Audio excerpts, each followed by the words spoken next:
Segu, Skanagoa, greetings, great peace. As promised last week, we are again at the Ganyagahaga Rejijokwa Cultural Center. And to present to you an exhibition on the fur trade, we have with us Carla Goodleaf Hemlock. The Ganyagahage Rajijoko Cultural Center is pleased to present our interpretation of the role of the Ganawageronu in the fur trade. This exhibit, like all of the exhibits in the past, is open to the public, to anyone who is curious or interested in learning about how we perceive our past. It's also open to anyone in our community who would like to be re-educated.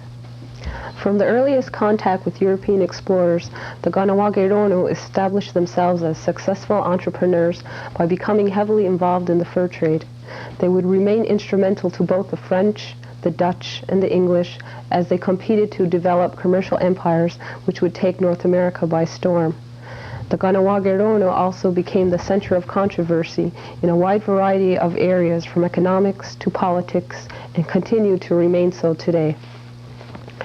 Previous to the arrival of the Europeans, trade was conducted amongst the various Indian nations. This trade was based upon the abundance or lack of food and animal skins a nation acquired or required throughout the seasons. With the arrival of the first European explorers, a custom developed between the European and the Indian nations of North America. As a gesture toward peace and friendship, the Europeans offered trade goods, while the Ongwehue, or the native, offered beaver and otter skins. The decline of fur-bearing animals in Europe provoked the European to gain control of this valuable commodity, the beaver. The quest to dominate this new trade brought various European nations to North America. The economic dominance one could obtain from this trade would inevitably have a dramatic effect on the course of North American history. When the French came to the land of the Ongwehue, they situated themselves in the area of Montreal and Quebec. Trade relations commenced with the surrounding native nations. Among them were included the Mohawk of the Iroquois Confederacy. This would remain undisturbed until the arrival of the Dutch. The Dutch arrived in 1610 and settled on the location of present-day Albany.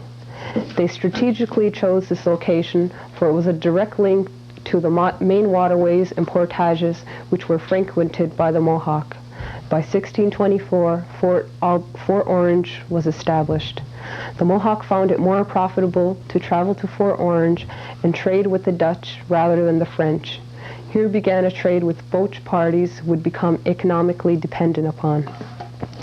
As the Iroquois dealt on an economic basis with the Dutch, they would also travel into Albany for diplomatic conferences.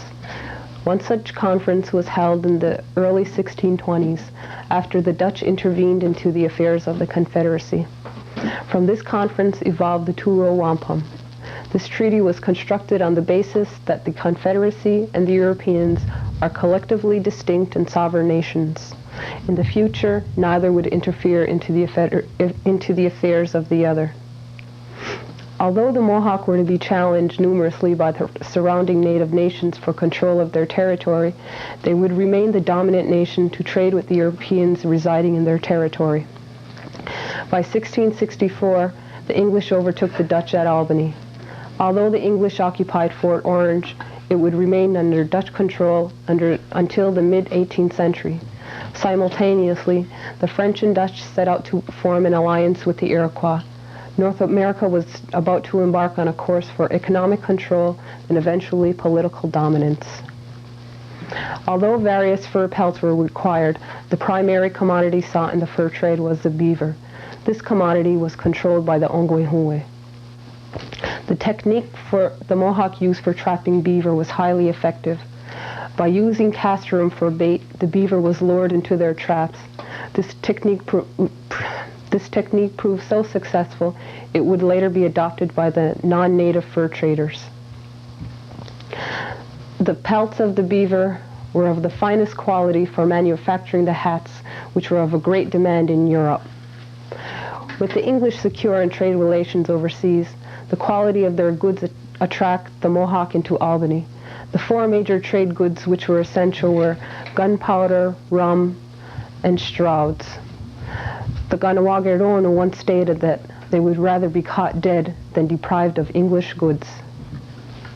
With the Mohawk in particular, the Mohawks of Kahnawake controlling the territory in which both the French and English were situated, they retained the position to balance themselves economically as well as diplomatically in either direction. The Mohawk preference to trade in Albany infuriated the French, but rather than induce a military confrontation with the Mohawk for a line with the English, the only option the French had was silent condemnation for the Mohawk. On numerous occasions, the French would attempt to attract the Ganawagironu to trade in Montreal. In order to efficiently detour the trade from Albany, the French began to purchase trade goods directly from England. Consequently, this practice proved too costly to maintain. Although New France could not paralyze the trade to Albany, by erecting Fort Chambly on the Richelieu River, they hoped to retain some control of the traffic. The fort was also to act as a blockade in case of the military invasion by the English. French and English smugglers were brought under some control, but since the French were in no position to halt the Mohawk from passage, a number of merchants resorted to masquerading as natives in order to travel by the fort. The majority of the Montreal merchants found it was more profitable and less risky to hire the people from Kahnawake to conduct their illegal trading in Albany. After the merchants would acquire furs from either the Western Indians or the voyageurs traveling into Montreal, the Ganawagironu would be called upon. The women of Kahnawake would travel into Montreal, and by utilizing their baskets, they would carry the furs out of Montreal. Upon arriving back home, the furs were bound and weighed and transported to Albany. The Kahnawake women were not only confined to only transporting the pelts, but quite often they would accompany their men on their journey. By the time the Mohawks reached their destination, all native people were required to lodge in the longhouses set outside of Albany. Once trading commenced, the Ganawagironu would go into Albany and conduct their business with a familiar merchant. The code name or sign of the Montreal merchant would be revealed, then business would promptly commence.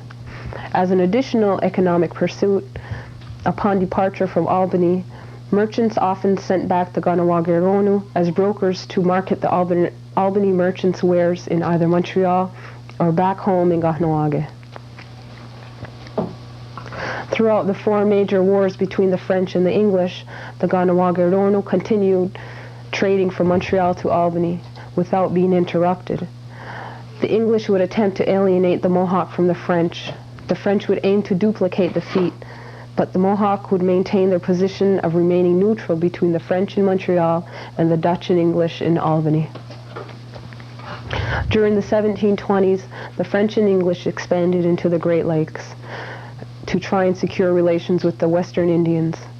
Although their primary objective was purely economical, the emphasis would shift toward military and political control for North America. In 1927, the Desaulniers, three daughters of a Montreal merchant, set up in Kahnawake a trading post to trade goods and provisions with the people. An agreement was made between the Desaulniers and the Compagnie des Indes, a fur trading company in Montreal, that all the pelts acquired from the people of Kahnawake were to be transported to the Montreal Company. After 12 years of trading passed and very few pelts were brought to Montreal, the authorities became suspicious of the sisters' operation. By 1742, Governor Beauharnois strongly suspected that the Desaulniers, along with the Jesuit missionary of Kahnawake, were heavily involved in the contraband trade by using the Ganawagironu as the chief intermediaries for carrying furs to Albany. Thus, an order was issued for the closure of the store. The Desaulniers pleaded to remain in residence of Kahnawake. Their request was granted and their operation continued. After much deliberation, by 1750, the sisters and Jesuit Pierre Tournois were sent to France. Strong opposition was voiced by the Jesuit superiors, and the French authorities returned Pierre Tournois to Kahnawake. Business resumed. As for the Desaulniers, they were to be exiled in France. By 1760, the British conquered New France, thus diminished the French regime.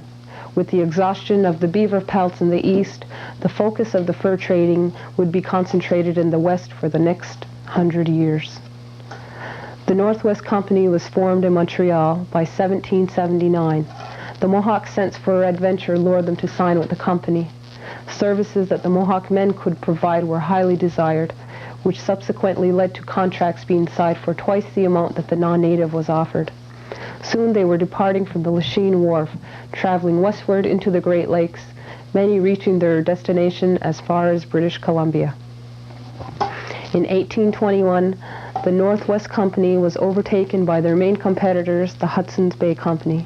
They would stop at nothing to acquire the services of the Mohawk men. Most of the men contracted with the Hudson's Bay, while others engaged in the services of the Rocky Mountain Fur Company. By the 1850s, the demand for the pelts reduced, and economic endeavors were gearing toward the lumber and the wheat industry.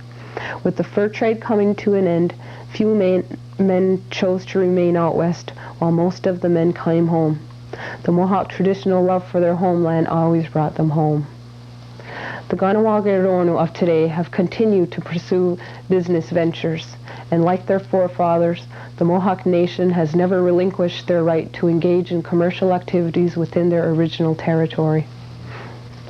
We have a quote from Deganasorda, an Iroquois leader, that was taken in 1735, and he had said, "We are born free men and have no dependence upon the French or the English. We have a power to go where we please, to conduct who we will, to places we resort to, and to buy and sell where we think fit. If your allies are your slaves or children, you may treat them as such and rob them of their liberty or entertaining any other nation but your own."